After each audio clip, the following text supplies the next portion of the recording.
Family, how goes it? How's everyone? Am I audible, first of all? How do I sound? Is everything good? Can you hear me clearly? Hopefully so.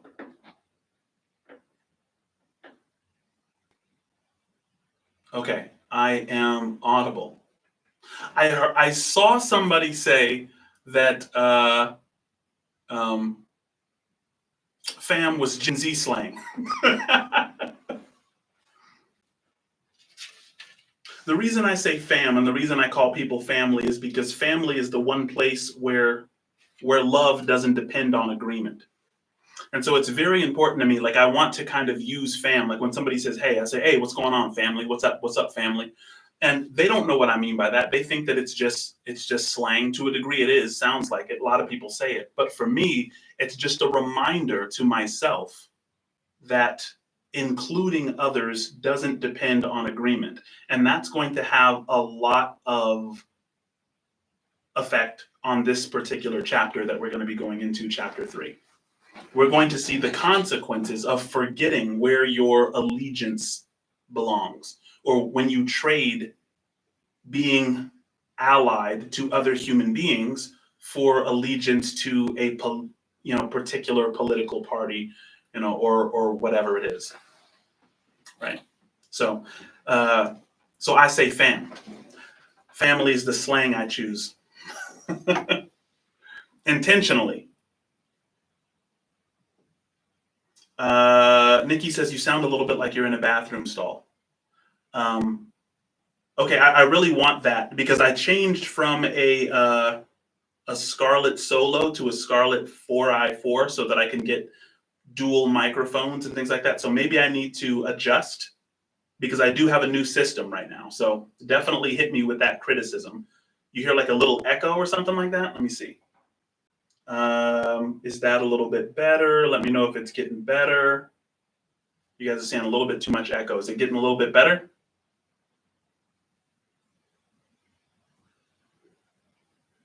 Better. Someone says better.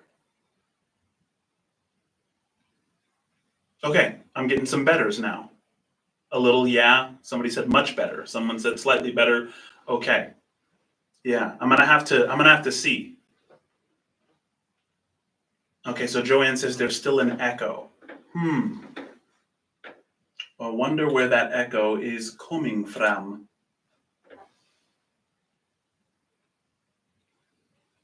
A little echo? I sound a bit distant. Still sounds far away and a tiny echo. That's really weird.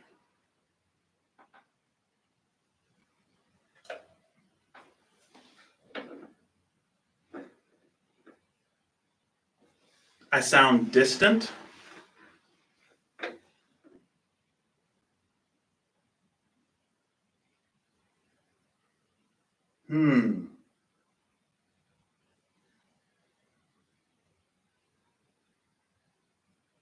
Hang on one sec, guys.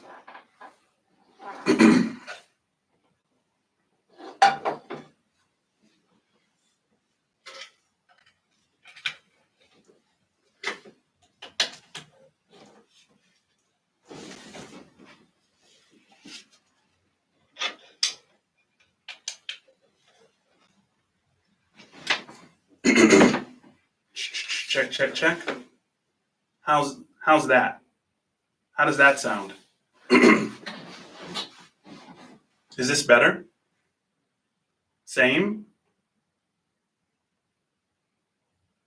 It sounds the same. Still echoing.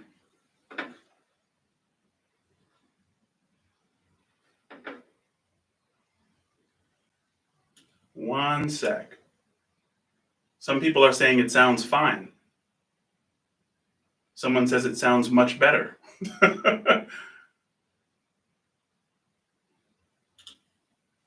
Interesting. So a lot of people, it sounds great. And to others, it doesn't sound so good.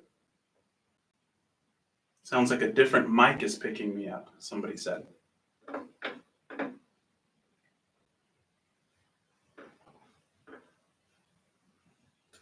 Hang on, I have something I can try here.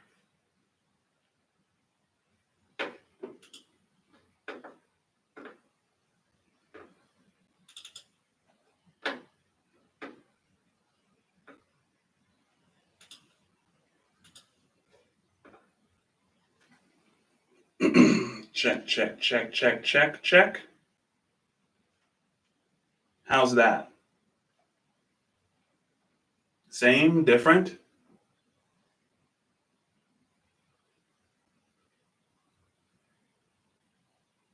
Sounding better. Someone said good.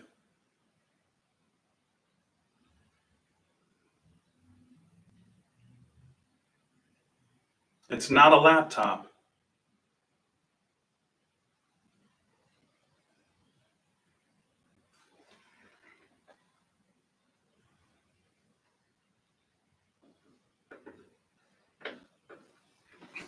Okay. Do you guys think this is good enough to go with, or is it really, really annoying? Somebody said it's like a metallic rasp.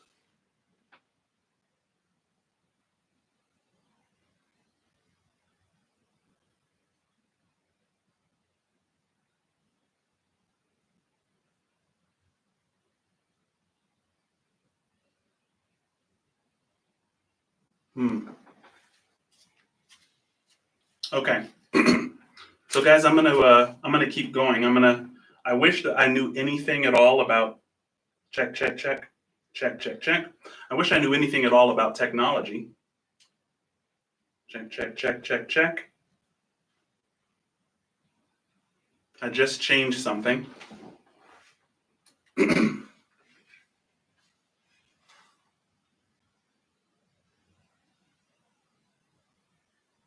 All right. So where we ended up last time, we were watching the evolution of Winston, our main character. And the evolution has really, really, really been very fast, being that we're only on page 28. We see the hero, right? If we're following the arc of the hero's journey, it begins with the world, right? And so we have to kind of get into Winston's world, which is one of like super, super high security. Remember, the first time we saw him, there was just this big poster dedicated to Big Brother is watching you. And these posters are plastered throughout the city. And they're the only things in the city, these posters, that are like maintained, right? And so you end up getting, these people who really don't have, any of their homes maintenance or anything really looked after. High security. And yet his call to action is this diary that he has. He lives in an age where even having that diary would be punishable by death if it were discovered. And he's decided not only to buy the diary, but to write his memories in it. And memories are going to be really, really important to this chapter. So listen fairly clearly if you can, right? So then we kind of see this development with the woman with the dark hair who's part of the anti-sex league. He has this correspondence with O'Brien, which is kind of like this glance that they give each other, which Winston interprets as an offering of support. This look that they give each other, which kind of seems to imply, I'm on your side. I can see where you are in this struggle, right? And then he opens his diary and he writes down with Big Brother, which we took to be a threshold crossing moment, right? A moment where it's kind of a point of no return. He can't turn around and come back now. And we ended last time on a part in Winston's evolution where he decides to write this in his journal. To the future or to the past, to a time when thought is free, when men are different from one another and do not live alone, to a time when truth exists and what is done cannot be undone. From the age of uniformity, from the age of solitude, from the age of Big Brother, from the age of Doublethink, greetings.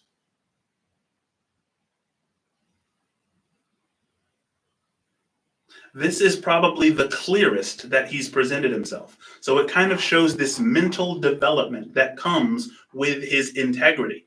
Remember, we talked about integrity, where your biological self, the part of you that wants pleasure over pain, is aligned with your cultural self, the one that wants pride over shame, and that both of those are aligned with your logical self, the one that wants truth over the lie. When those are properly aligned, it gives you a type of integrity where the world kind of reveals itself to you in a deeper way. And so he's breaking out of his shell. He is from now on internally an enemy of Big Brother. So regardless of his behaviors and the way he's acting in the world, that's all a lie. He is no longer in allegiance to Big Brother, right? And so let's continue. It says he was already dead, he reflected. It seemed to him that it was only now, when he had begun to be able to formulate his thoughts, that he had taken the decisive step. The consequences of every act are included in the act itself. He wrote, "Thought crime does not entail death. Thought crime is death." Thought crime does not entail death. Thought crime is death. So he's at the point now where he has associated his behavior with already being dead. And the interesting thing about that is that like it allows you to really, really go for it. If you say, hey, I'm dead already, right? The worst that can possibly be done to me has already been done. It's almost like a form of military training, right? Whereas like when you're about to go into an intense situation, one of the things that they want to eradicate from you is a fear of death, right? Especially if you're going into like a World War II situation where the majority of the soldiers are unfortunately just kind of going to be numbers, right? You can see he's training for what he's about to correspond with. And he knows that it's kind of a dire moment. Rowe says writing his own death sentence, for sure. Now that he had recognized, here's a very powerful statement. Check this out. Now that he had recognized himself as a dead man, it became important to stay alive as long as possible. I love that statement. Now that he recognized himself as a dead man, it became important to stay alive as long as possible.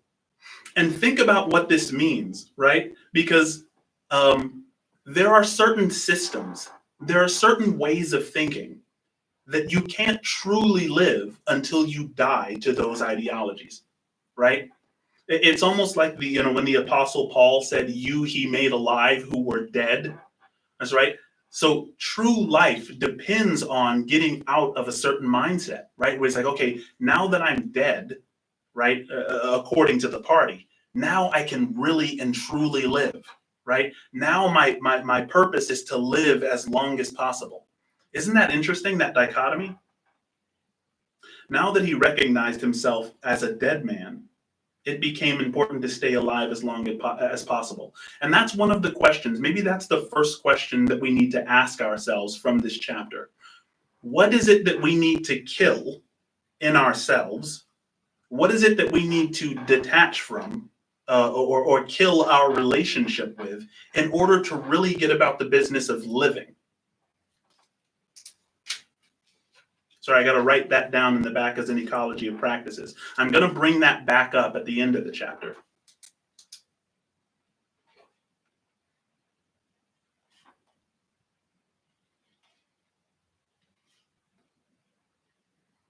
And the question is just, what do we need to die to in order to start living?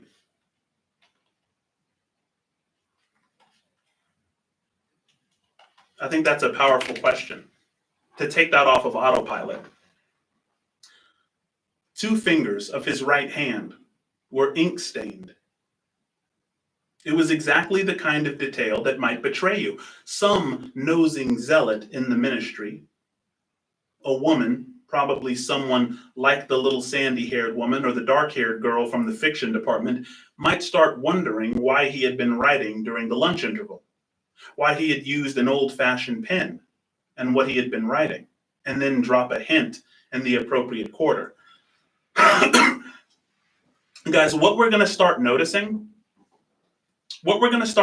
here is that Winston is beginning to use the rules of the party against the party. And it's a fascinating, you can really catch little hints of it when he decides to do that. He's using the party rules against the party. Remember, the party rules are thought crime is death, right? The sentence for thought crime is death. And so he's like, what if I can use this and then invert it and use it against the party? So he's like, okay, if I die to the rules of the party, then I'm truly living. I'm living for myself. You see, he's using the rules that the party established and he's inverting them and using against the party. So remember that, because we're going to see that cycle repeated in this chapter. He went to the bathroom and carefully scrubbed the ink away with the gritty dark brown soap, which rasped your skin like sandpaper and was therefore well adapted for this purpose. You see how it happens again? This gritty dark brown soap, which to Winston used to just be another sign of oppression, another sign of the shitty life that they all have to live now, right? That dark brown soap, it just used to be a hindrance. It would like sandpaper your skin off. Now he's thinking, oh, this is actually really an adaptive tool to getting the ink off of my fingers from my diary, right? See, he's using what the party wants to use for evil, and he's turning it around and using those things for good. Now this becomes a very useful tool. You see that? I love how all of the things just kind of become different. You just turn it upside down. He put the diary away in a drawer. It was quite useless to think of hiding it, but he could at least make sure whether or not its existence had been discovered. A hair laid across the page ends was too obvious. With the tip of his fingers, he picked up an identifiable grain of whitish dust and deposited it on the corner of the cover, where it was bound to be shaken off if the book was moved. Winston was dreaming of his mother. He must, he thought, have been 10 or 11 years old when his mother had disappeared. She was a tall, statuesque, rather silent woman with slow movements and magnificent fair hair. His father, he remembered more vaguely, as dark and thin, dressed always in neat, dark clothes. Winston remembered especially the very thin soles of his father's shoes. I don't know, thin soles on shoes just makes me think of having been overworked, like you've worn your shoes out maybe. And he wore spectacles. The two of them must evidently have been swallowed up in one of the first great purges of the 50s. At that moment, his mother was sitting in some place deep down beneath him, with his younger sister in his arms, with his younger sister in her arms. He did not remember his sister at all, except as a tiny, feeble baby, always silent with large, watchful eyes. Both of them were looking up at him. They were down in some subterranean place, the bottom of a well, for instance, or a deep grave. But it was a place which, already far below him, was itself moving downwards. I love George Orwell's writing because in dreams, you can't really explain things that well. I have this hunch that we dream in emotions and then we confabulate the details when we wake up. And I know that there's some scientific backing to that. Don't quote me on it. I don't know if it's true or not. But we like to think of ourselves as, oh, I dreamt I was in Mexico. I dreamt I was doing this or that thing. When in reality, it's a lot of emotions. And we're so used to labeling emotions that when we wake up, we confabulate. We're like, oh yeah, this emotion means this, and we tell the story, right? But I love how Orwell uses, somehow his mother in this dream was down beneath him. Like, what does that mean, right? In the waking state, that's kind of confusing. But if any of you have ever struggled describing what you dreamt about, it can be said in kind of these ways, right? It kind of makes sense when you think about how dreams work. Things make sense in dreams that just don't really make sense in reality. but it's self-moving downwards. So his mother is like descending beneath him and continues to go downwards in this dream. And to me, guys, this sounds like a warning sign, right? Like if you don't act, you're going to lose them, right? And he remembers his mother as having genuinely loved him. And as she descends in this dream and goes further away from the visual field, this is almost like a call to action, like a call to urgency, like saying, Winston, your time might be running out here, right? Your memories of the only people you love are being threatened by the system that you're in, right? So they were in the saloon of a sinking ship, looking up at him through the darkening water. There was still air in the saloon. They could still see him and he them. But all the while, they were sinking down into the green waters, which in another moment must hide them from sight forever. He was out in the light and air while they were being sucked down to death. And they were down there because he was up here. He knew it, and they knew it. And he could see the knowledge in their faces. There was no reproach either in their faces or in their hearts, only the knowledge that they must die in order that he may remain alive, and that this was part of the unavoidable order of things. He could not remember what had happened, but he knew in his dream that in some way the lives of his mother and his sister had been sacrificed for his own.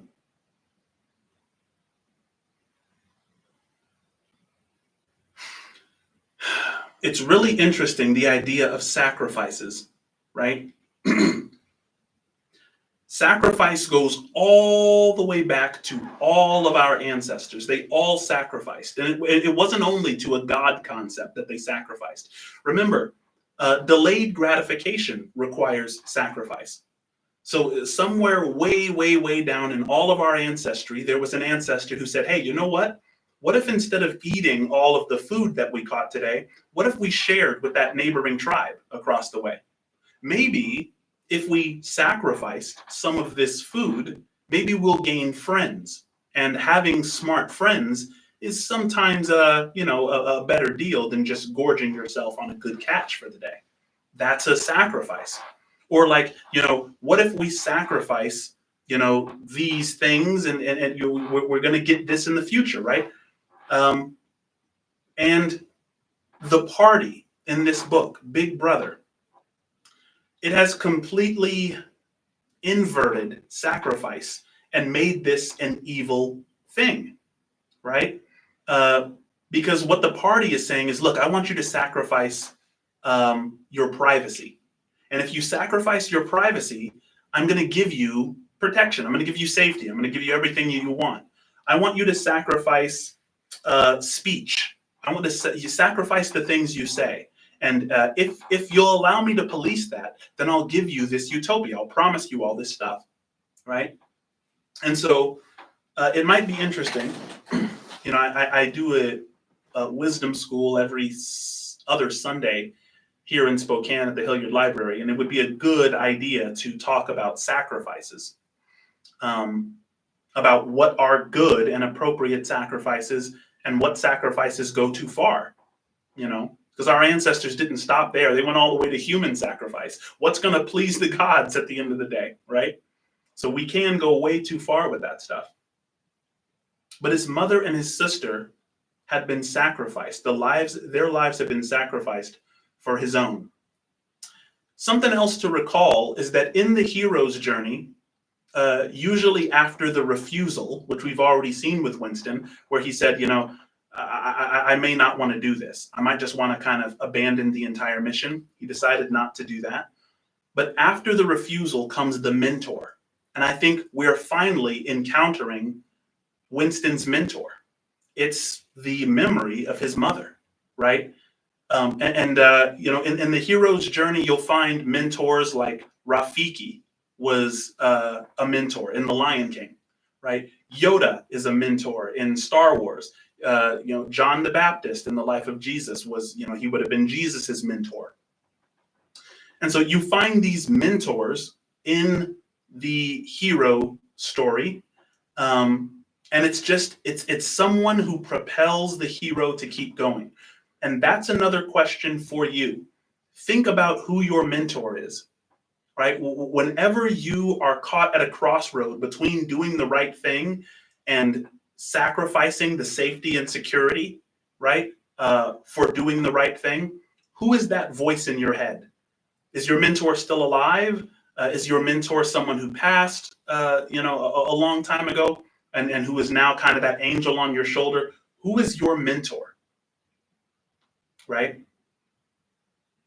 That person who is not playing the games anymore and just kind of really is there for your benefit to bring out the best version of you.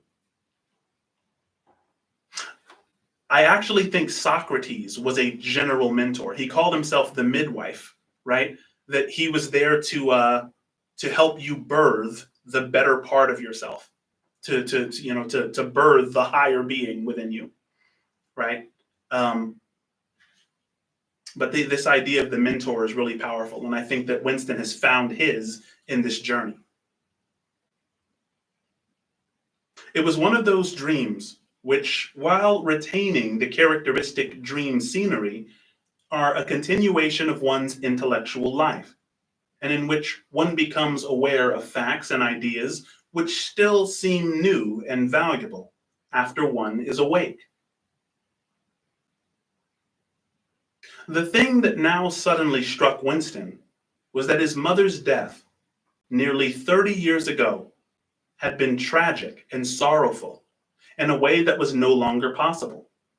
Pay really close attention here. Tragedy, he perceived, belonged to the ancient time, to a time when there was still privacy, love, and friendship, and when the members of a family stood by one another without needing to know the reason. I appreciate whoever called me out at the beginning of this live stream who said, Biscuit uses the word fam. I think he said it's a Gen Z slang or whatever.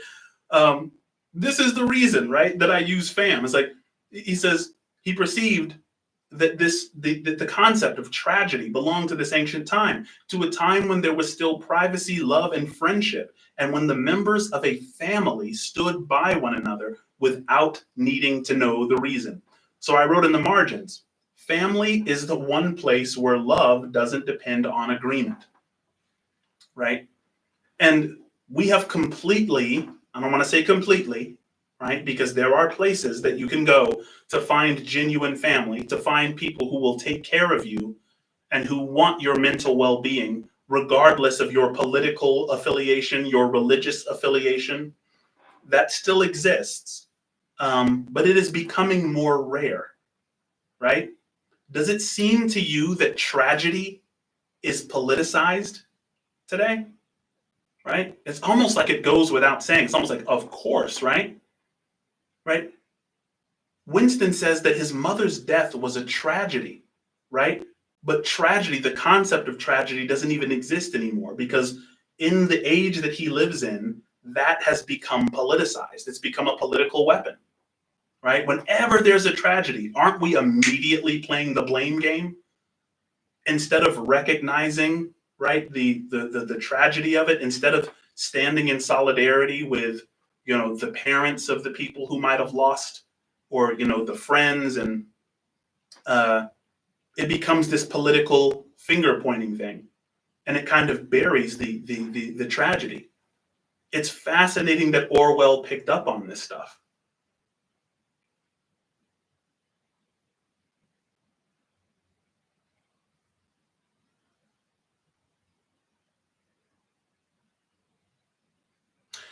His mother's memory tore at his heart because she had died loving him, when he was too young and selfish to love her in return, and because somehow he did not remember how she had sacrificed herself to a conception of loyalty that was private and unalterable. Such things he saw could not happen today. Today there were fear, hatred, and pain, but no dignity of emotion or deep or complex sorrow. Loyalty being private and unalterable. What does that mean, to have a private and unalterable loyalty? Let me ask you guys this first. Do you think that it is ever adaptive? And by adaptive, I mean good for us as a whole. Is it ever a good idea to have a private and unalterable loyalty to anyone? Because we live kind of in the age of the Lone Ranger, don't we? Where people are, you're celebrated for just kind of being a lone wolf who gets it done without trusting anybody. Is it ever a good idea to have a private and unalterable loyalty to a person or a group of people? I'm getting a lot of no's.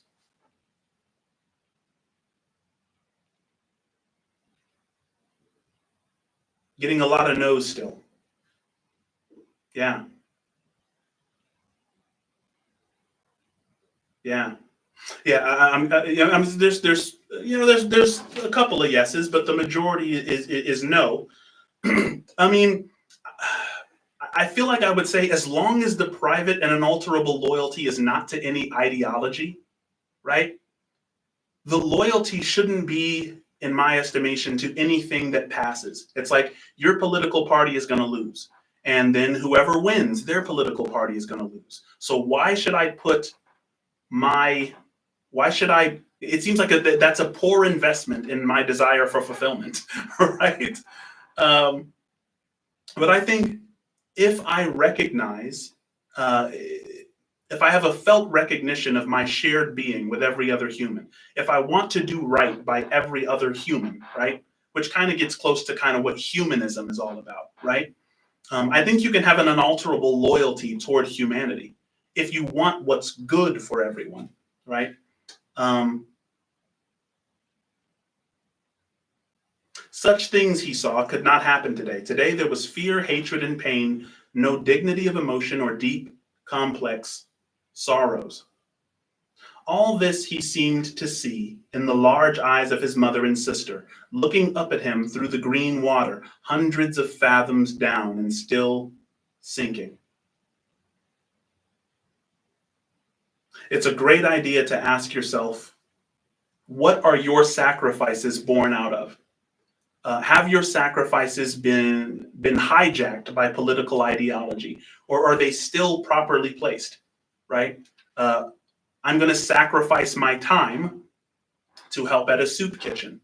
I'm going to sacrifice my time, things that I would rather be doing, in order to play with my daughter. And listen, for any of you guys who has kids, sometimes that is a sacrifice. Sometimes as an adult, you just kind of want to do adult things and you don't necessarily want to, but that sacrifice is important, right? And I love that this chapter has so much to do with sacrifice, because it's difficult to know where your sacrifices belong nowadays, right? Suddenly, he was standing out on short, springy turf on a summer evening. So Winston is still dreaming at this point. When the slanting rays of the sun gilded the ground, the landscape that he was looking at recurred so often in his dreams that he was never fully certain whether or not he had seen it in the real world. In his waking thoughts, he called it the Golden Country. It was an old rabbit-bitten pasture with a foot track wandering across it, and a molehill here and there. And the ragged hedge on the opposite side of the field, the boughs of the elm trees were swaying very faintly in the breeze, their leaves just stirring in dense masses like women's hair. Somewhere near at hand, though out of sight, there was a clear, slow-moving stream where dace were swimming in the pools under the willow trees. The girl with the dark hair was coming toward him across the field. With what seemed a single movement, she tore off her clothes and flung them disdainfully aside. Her body was white and smooth, but it aroused no desire in him. Indeed, he barely looked at it. What overwhelmed him in that instant was an admiration for the gesture with which she had thrown her clothes aside. With its grace and carelessness, it seemed to annihilate a whole culture, a whole system of thought, as though Big Brother and the party and the thought police could all be swept into nothingness by a single splendid movement of the arm. I'm going to bracket that, and I'm going to re-go. This is a very important part, right? But I'm going to go back to this after we read the remaining paragraph. That too was a gesture belonging to the ancient time. Winston woke up with the word Shakespeare on his lips. The telescreen was giving forth an ear-splitting whistle, which continued on the same note for 30 seconds. It was not 7:15, getting up time for office workers. Winston wrenched his body out of bed, naked, for a member of the outer party received only 3,000 clothing coupons annually, and a suit of pajamas was 600, and seized a dingy singlet and a pair of shorts that were lying across a chair. The physical jerks would begin in 3 minutes. The next moment, he was doubled up by a violent coughing fit, which nearly always attacked him soon after waking up. It emptied his lungs. It emptied his lungs so completely that he could only begin breathing again by lying on his back and taking a series of deep gasps. His veins had swelled with the effort of the cough, and the varicose ulcer had started itching.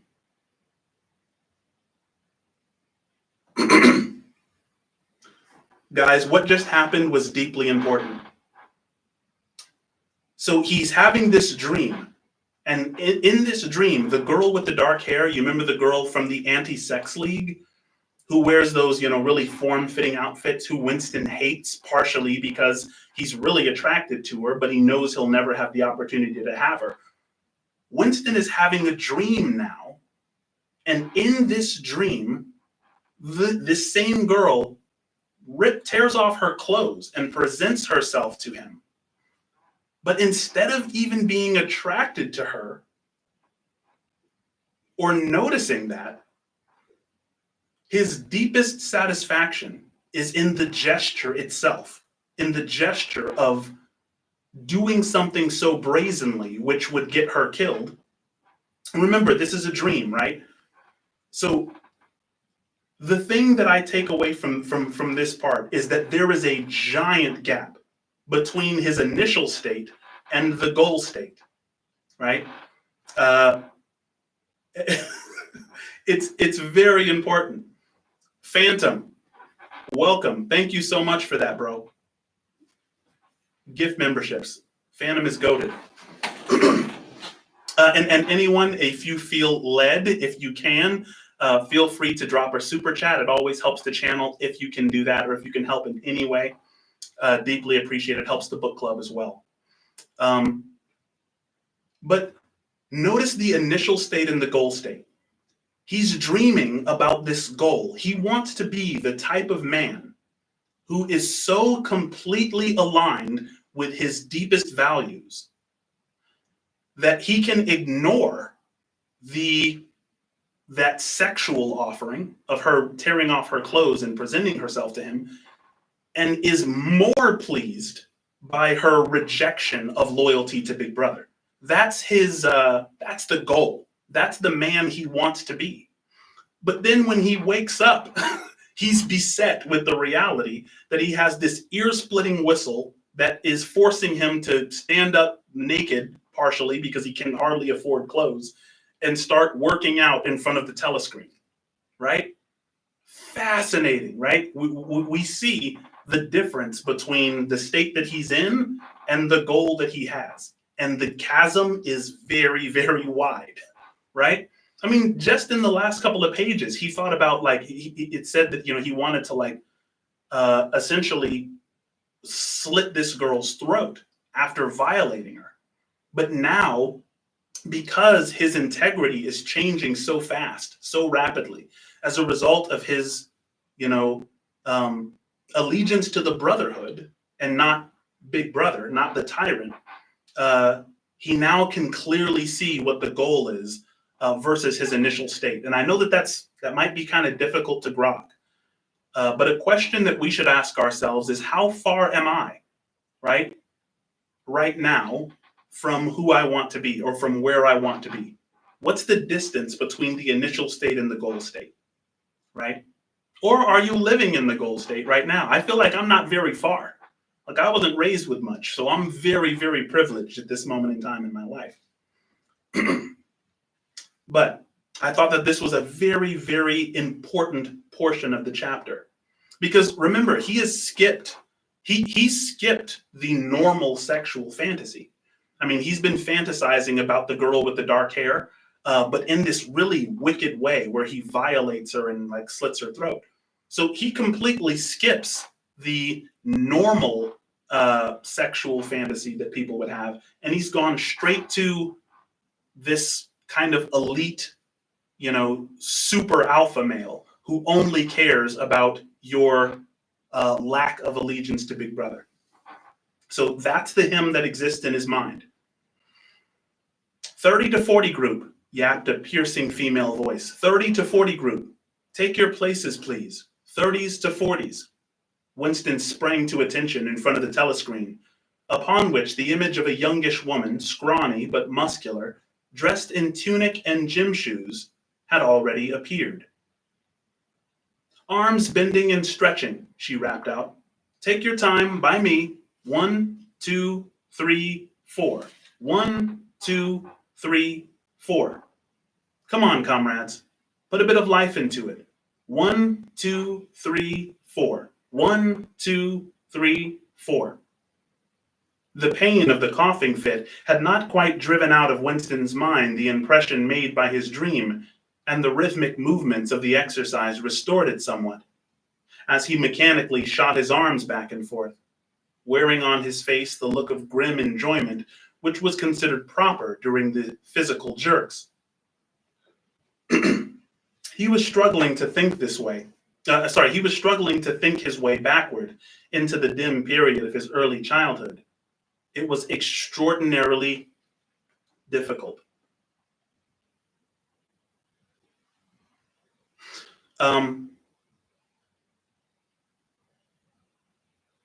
Guys, who we are is inseparable from what we can remember. It's very important to know that, right? Your sense of identity and your memory work hand in hand, right? The reason this was so insightful to me is because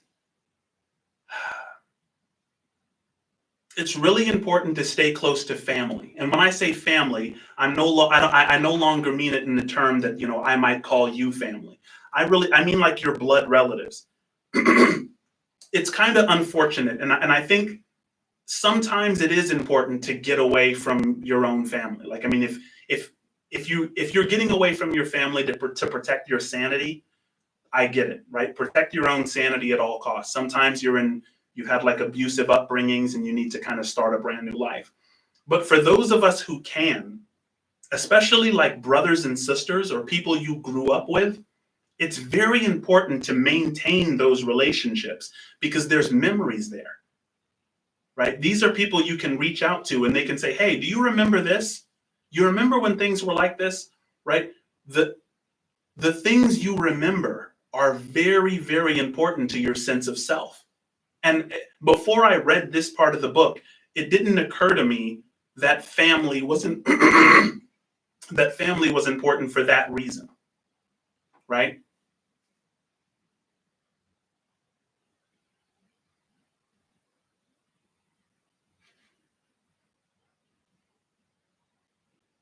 But family is really crucial. Beyond the late 50s, everything faded when there were no external records that you could refer to. Even the outline of your own life lost its sharpness. You remembered huge events which had quite probably not happened. You remembered the details of incidents without being able to recapture their atmosphere.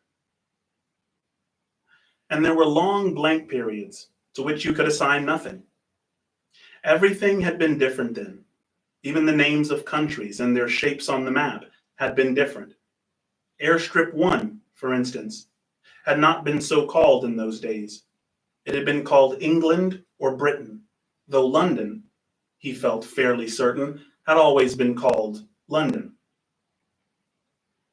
Winston could not definitely remember a time when his country had not been at war, but it was evident that there had been fairly long intervals of peace during his childhood.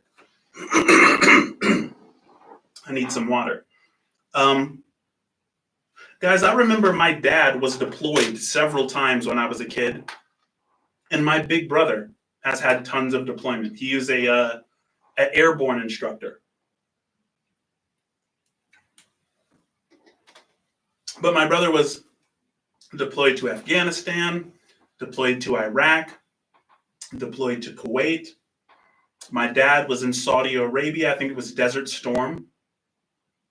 And it kind of gets to a point where the term war can lose its meaning. Imagine that. Like if if war is the water you're swimming in, what does it mean anymore? You don't have anything to differentiate it with. It's just like, oh yeah, it just kind of becomes the way of life, right? And of course, there's people for whom war is actually on their shores, right? Where war just kind of loses its meaning. It's kind of just the way that things are. Because one of his early memories was of an air raid, which appeared to take everyone by surprise. Perhaps it was the time when the atomic bomb had fallen on Colchester. He did not remember the raid itself, but he did remember his father's hand clutching his own as they hurried down, down, down into some place deep in the earth, round and round a spiral staircase which rang under his feet and which finally so wearied his legs that he began whimpering, and they had to stop and rest. His mother, in her slow, dreamy way, was following a long way behind them. She was carrying his baby sister, or perhaps it was only a bundle of blankets that she was carrying. He was not certain whether his sister had been born then. Finally, they had emerged into a noisy, crowded place, which he had realized to be a tube station. There were people sitting all over the stone-flagged floor, and other people, packed tightly together, were sitting on metal bunks, one above the other. Winston and his mother and father found themselves a place on the floor, and near them, an old man and an old woman were sitting side by side on a bunk. The old man had on a decent dark suit and a black cloth cap pushed back from the very white hair. His face was scarlet, and his eyes were blue and full of tears. He reeked of gin.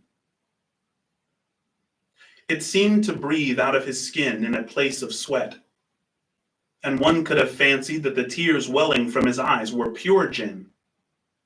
But though slightly drunk, he was also suffering under some great grief that was genuine and unbearable.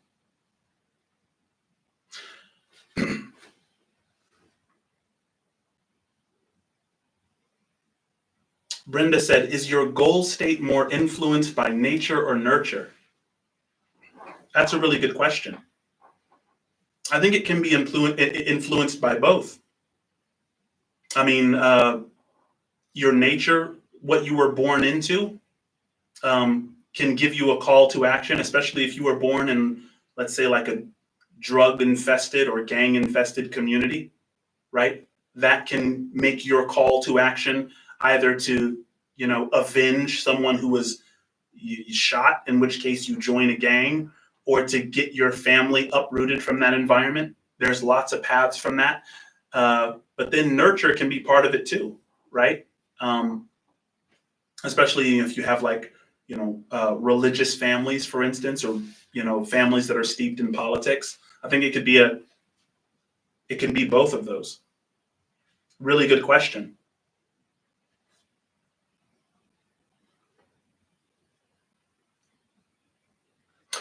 Yeah, and I usually check all super chats after the live is over. So yeah, if you send a super chat, I deeply appreciate it, and I will get to it afterwards.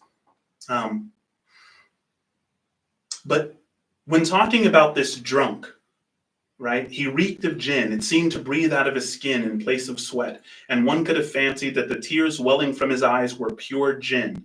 But though slightly drunk, he was also suffering under some grief that was genuine and unbearable. Guys, do you think that the drug epidemic softens compassion? Because I wonder, it's like we walk by people. I mean, I live in Washington, and in places like Seattle, I mean, you can just see people sleeping outside or sleeping on benches, or people who are clearly under the throes of some substance, right? And it's easy to say, oh, that person's not suffering, they're just high, or that person's all right, he just needs to sober up. Right? It becomes really easy to, for the suffering to be justified. Like, oh, everything's okay. These people just kind of decided to make a decision to, get on drugs, or, they just made this decision to become an alcoholic or whatever. And it's interesting that this gin that Big Brother has allowed, the victory gin, right? It can be used to pacify our sense of compassion toward one another, to where we can just look and say, oh, this person does this drug or that, and so that's really what it is. It's their, they're just high. I completely agree, Brenda. Many don't understand the underlying suffering. Pariah said, brains are designed to background frequent things, for sure.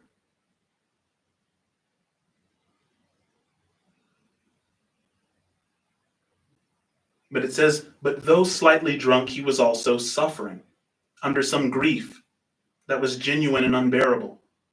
In his childish way, Winston grasped at some terrible thing, something that was beyond forgiveness and could never be remedied, had just happened. It also seemed to him that he knew what it was. Someone whom the old man loved, a little granddaughter perhaps, had been killed. Every few minutes, the old man kept repeating. And before I get to what the old man kept repeating, Orwell is really genius in his way to kind of capture emotions, because it is true that when someone's loved one has died, there's kind of a thickness in the room where sometimes you can tell, right? You can tell that it's a different kind of grief, right? When someone loses a child or a grandchild, right? It's something a little bit more tangible. But the old man kept repeating, we didn't ought to have trusted him. I said so, Ma, didn't I? That's what's come of trusting him. I said so all along. We didn't ought to have trusted the buggers. But which buggers didn't they ought to have trusted? Winston could not now remember. And this trusting them, whoever they are, right? That trust requires sacrifice. Trust me, give me this and I'll give you that. If you're obedient to me, then this will be your outcome. If you give me your loyalty, if you give me your silence and give me some of your freedoms, I'm going to deliver this and that to you, right? But Orwell leaves it vague, and I think for good reason. Since about that time, war had been literally continuous, though strictly speaking, it had not always been the same war. For several months during his childhood, there had been confused street fighting in London itself, some of which he remembered vividly. But to trace out the history of the whole period, to say who was fighting whom at any given moment, would have been utterly impossible, since no written record had been spoken.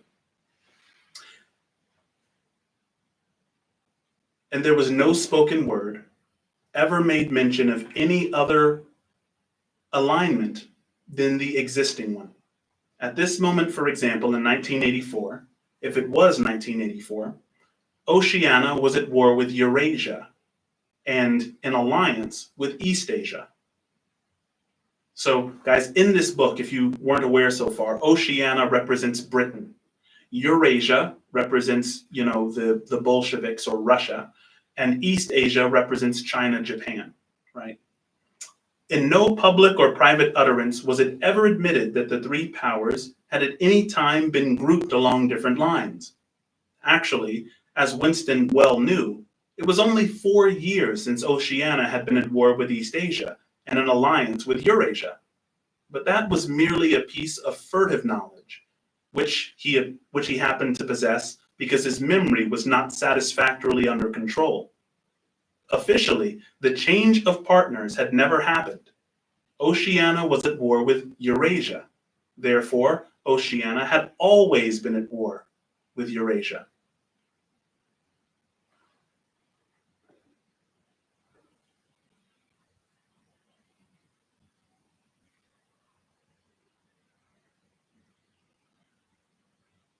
So when it says Oceania was at war with Eurasia, therefore Oceania had always been at war with Eurasia, gives you this sense of infallibility, that the party is now godlike, right?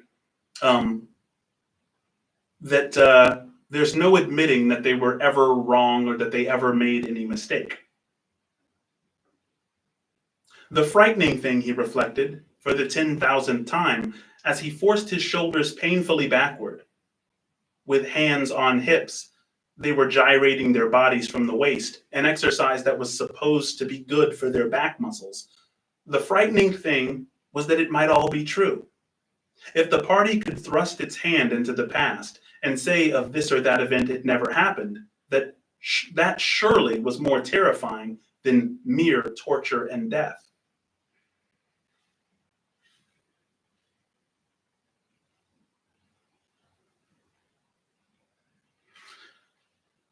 That was surely more terrifying than mere torture and death.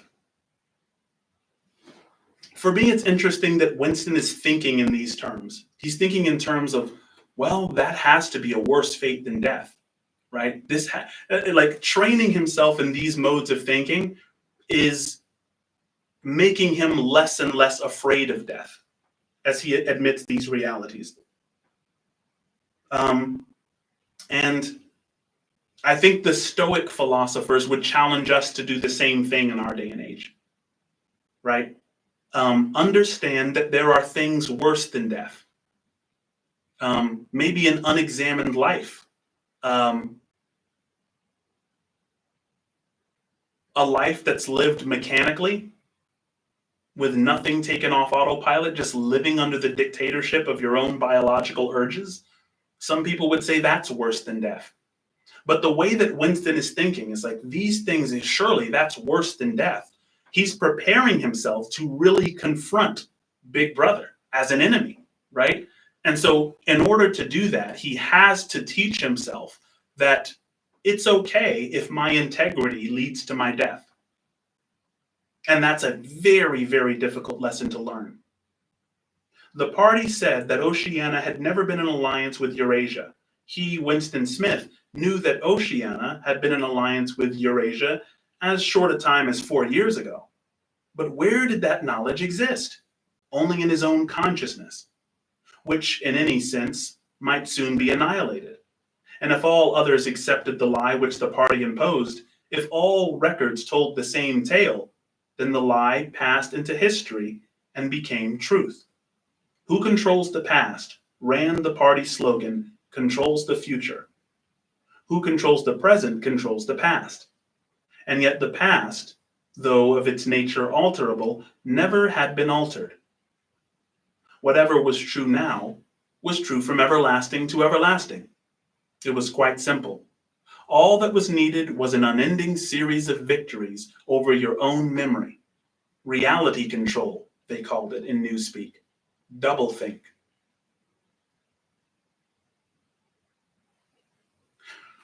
How difficult do you guys think it would be for you to maintain the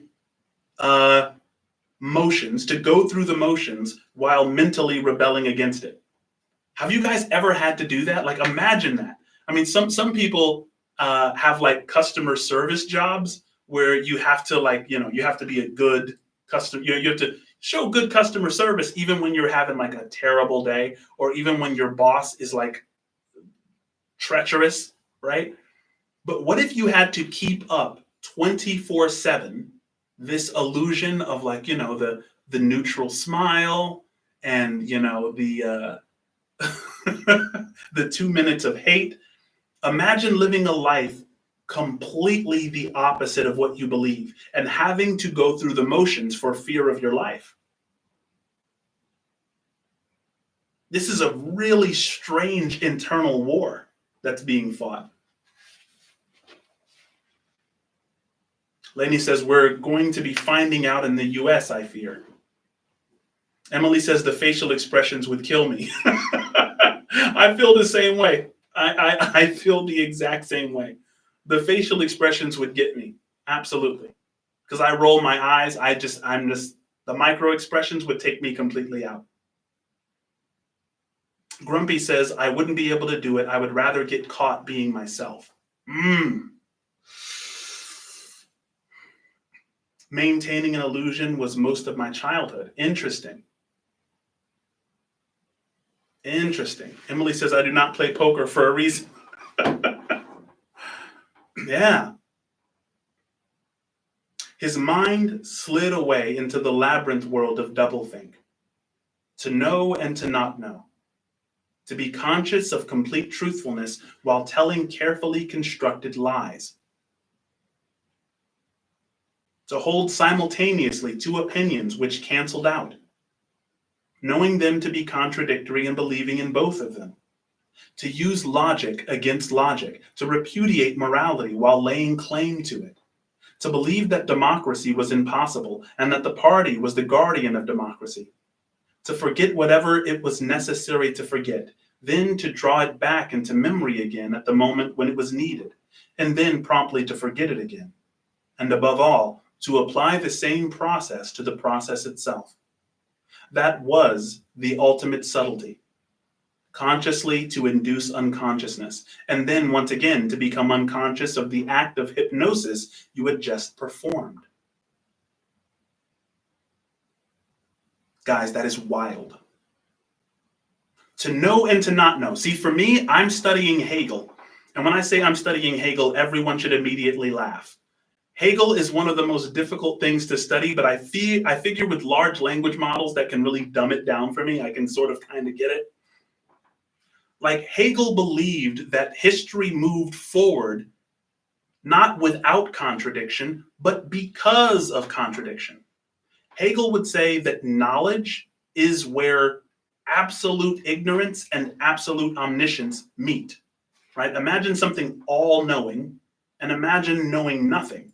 Where those meet, you get learning, right? So the thesis is omniscience, the antithesis is complete ignorance, and the synthesis is learning, right? So when I'm learning something, I have knowledge of the context of what it needs to be, what shape it needs to be in order to fit in with the rest of the things I know, right?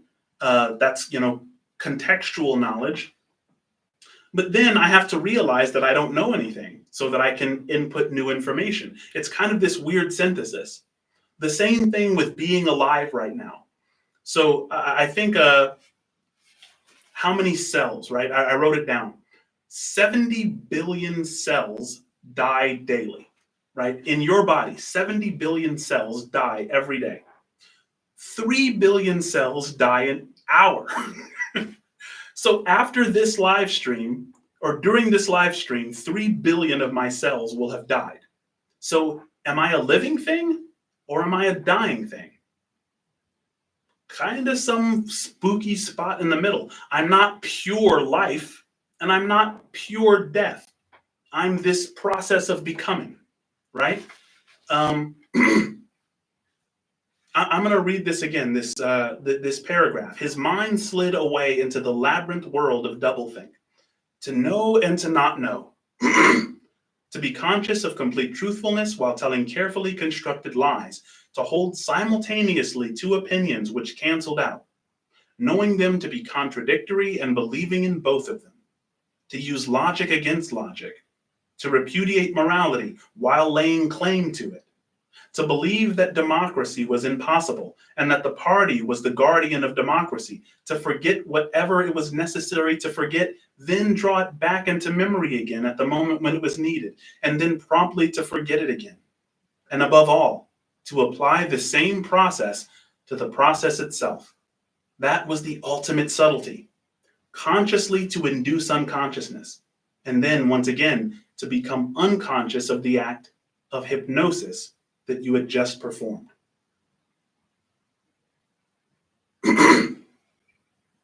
Even to understand the word doublethink involved the use of doublethink. The instructress had called them to attention again. And now let's see which of us can touch our toes, she said enthusiastically. Right over from the hips, please, comrades. 1, 2, 1, 2. Winston loathed this exercise, which sent shooting pains all the way from his heels to his buttocks, and often ended by bringing on another coughing fit. The half-pleasant quality went out of his meditations. The past, he reflected, had not merely been altered. It had been actually destroyed. For how could you establish even the most obvious fact when there existed no record outside your own memory? He tried to remember in what year he had first heard mention of Big Brother. He thought it must have been at some time in the 60s, but it was impossible to be certain. In the party histories, of course, Big Brother figured as the leader and guardian of the revolution since its very earliest days.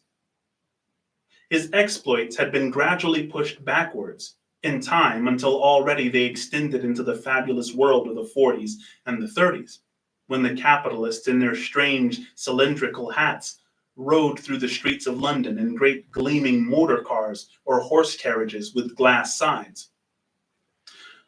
So he's talking about Big Brother changing history. And humans need a narrative order. We seem to need some narrative order in order to find meaning in our lives. So this channel was started because of John Vervaeke. Look up John Vervaeke, Awakening from the Meaning Crisis. He has a 50-part lecture series. He's a brilliant cognitive scientist out of the University of Toronto. And he talks about people lacking meaning in their lives. He blames that in part on a wisdom famine, that there just aren't very many wise people anymore, and that kind of leads to a meaning crisis. But the cognitive scientists kind of took it upon themselves to say, what does meaning mean? What does it mean to have meaning in your life? And one of the things that's tightly correlated with meaning is a narrative structure, to know what part you play in the grand narrative. It's one of the reasons that video games have become so addictive, is because right when you turn on the video game, there is a narrative structure. You have a character and you have the story that that character is in, and you know the part that your character plays in the grand story, right? And a lot of people can't find that outside of video games, and so they'd rather be in the video game than off of it, right? Understandably so. But what the party has gained control of by controlling the past and the present and the future, they're saying, I want control of the narrative, right? I want to control the part that you play in the grander narrative, right? Because if I can control the narrative structure, I can decide whether you are a good guy or a bad guy in the story. And you'll just believe me because I'm the storyteller. I'm the page master. I'm the author, right? It's a very, very important portion here. There was no knowing of how much of this legend was true and how much invented. Winston could not even remember at what date the party itself had come into existence. He did not believe he had ever heard the word Ingsoc before 1960, but it was possible that in its old speak form, English socialism, that is to say, it had been current earlier. Everything melted into mist. Sometimes, indeed, you could put your finger on a definite lie. It was not true, for example, as was claimed in the party history books, that the party had invented airplanes. He remembered airplanes since his earliest childhood, but you could prove nothing. There was never any evidence.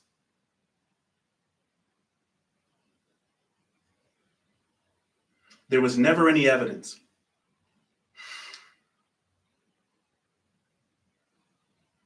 Guys, are we living in a day and age where the truth is not what corresponds with the facts? It's what coheres with what the party says, right? Facts are either backgrounded or completely forgotten in the day and age that we're in. It's kind of like the two sides can't agree on what the facts are anymore, because it's like certain facts are just put aside for the sake of political allegiance, right?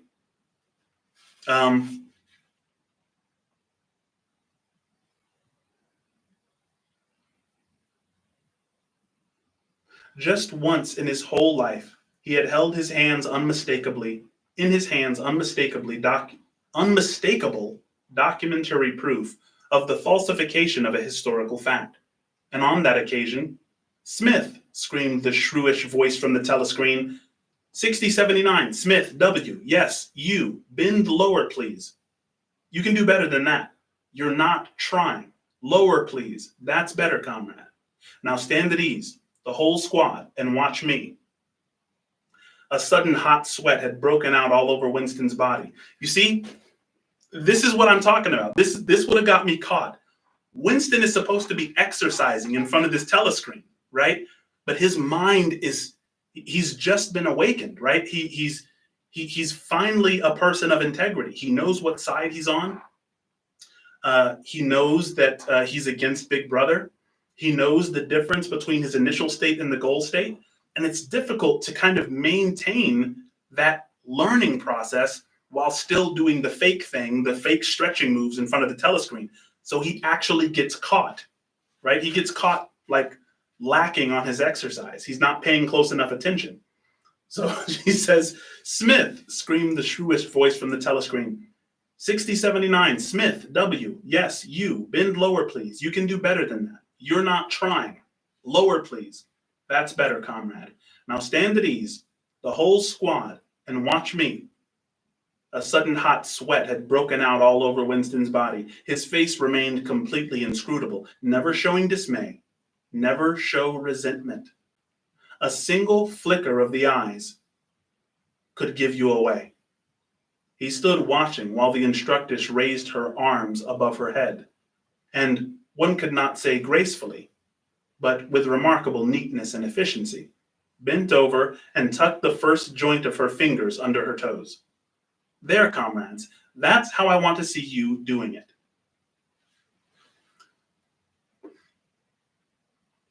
Guys, when she said you're not trying, that is an encouragement, but it's also a threat, right? Because if you're not trying, why aren't you trying?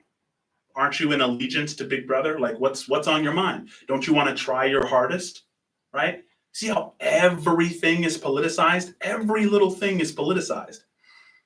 It's so important to grasp this message because we live in a day and age where everything is politicized. Everything becomes political. It's like, hey, you're not trying, right? And saying you're not trying, this is kind of the darkest part, the darkest thing about this story, right? Is that everything is doublespeak, even things which aren't supposed to be. Like, you're not trying, that's something that a good fitness trainer will tell you. You know, as you're doing push-ups, come on, you're not trying, give me another one, right? That could be a word of encouragement and support. But at the same time, it's a threat, right? It's like, you're not trying. Why aren't you doing your best, right? Don't you love Big Brother? Right? Well, what's going on with you? Why aren't you trying? So it's a subtle threat hidden as an encouragement, which brings back the concept of monster, the intercategorical threat. There, comrades, that's how I want to see you doing it. Watch me again. I'm 39 and I've had 4 children. Now look, she bent over again. You see my knees? My knees aren't bent. You can all do it if you want to, she added as she straightened herself up. Anyone under 45 is perfectly capable of touching his toes. Guys, I don't think I can touch my toes, low key. If I bounced a little bit, I could like bounce my way down to there. I couldn't put my fingers under my toes, that's for sure. We don't all have the privilege of fighting in the front line, but at least we can all keep fit. Remember our boys on the Malabar front and the sailors in the floating fortress? Just think what they have to put up with. Now try again. That's better, comrade. That's much better, she added encouragingly as Winston, with a violent lunge, succeeded in touching his toes with his knees unbent for the first time in several years. Guys, that was chapter 3. Everything is politicized. Nothing is neutral. Everything is a loyalty test. Guys, I feel like this is what the world has become. It's partially due to AI. It's partially AI's fault. The fact that the entire planet is a user engagement platform. But yeah, everything is a loyalty test. Are you loyal to this group? Are you loyal to that group? Does this behavior challenge your loyalty to this group? How many points are you going to get from this group because of what you said about that group? Right? Nothing is just neutral. Your entire life has kind of become this mechanistic virtue signaling, for lack of better words. Guys, I am going to quickly go to the super chats. All kinds of new Epiphany and Insight members. I want to thank all of you. You guys are amazing. Wish I could send more. Appreciate the club. You are under no obligation to send anything. I deeply appreciate your $2 super chat. Thanks so much. Phantom with the memberships, my guy. Helps me with absolutely everything.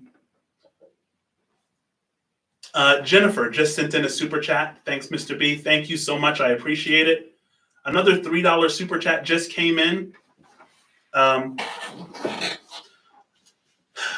Guys, this book is, I think I am going to fill the subsequent chapters of this book that we read with practices, because that's the only way that I can keep myself from getting massively depressed with its contents. I really appreciate you guys just every time you're just here for it's like, wow. It's like, yep, it's dystopian and it's kind of the direction that we're all going in. But it also, underneath all of that, it gives you ways to avoid going deeper into this system, and getting into this area. Jason, thanks so much for sending a super chat. I deeply appreciate it. Deeply appreciate it.